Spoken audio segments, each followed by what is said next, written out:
রাজনীতি এই বাংলাদেশের জনগণ আপনাদের আর পরিচালিত করতে দিবে না। সেখানে অস্ত্র, পিস্তল, বন্দুক দিয়ে এক একটা বিশ্ববিদ্যালয়ের হলকে তারা এক একটা ক্যান্টনমেন্টে পরিণত করেছিল।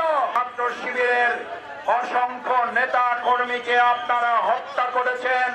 তার দায়ে দেশের প্রচলিত আইন এবং জনগণের আদালতে বিচারের মুখোমুখি হয়ে শাস্তি কার্যকর না হওয়া পর্যন্ত কোন ক্ষেত্রে তাদের আদর্শের রাজনীতি, সন্ত্রাসের রাজনীতি, গণহত্যার রাজনীতি, গুলি চালানোর রাজনীতি, খুন খুনের রাজনীতি, আয়নাঘরের রাজনীতি এই বাংলাদেশের জনগণ আপনাদের আর পরিচালিত করতে দিবে না।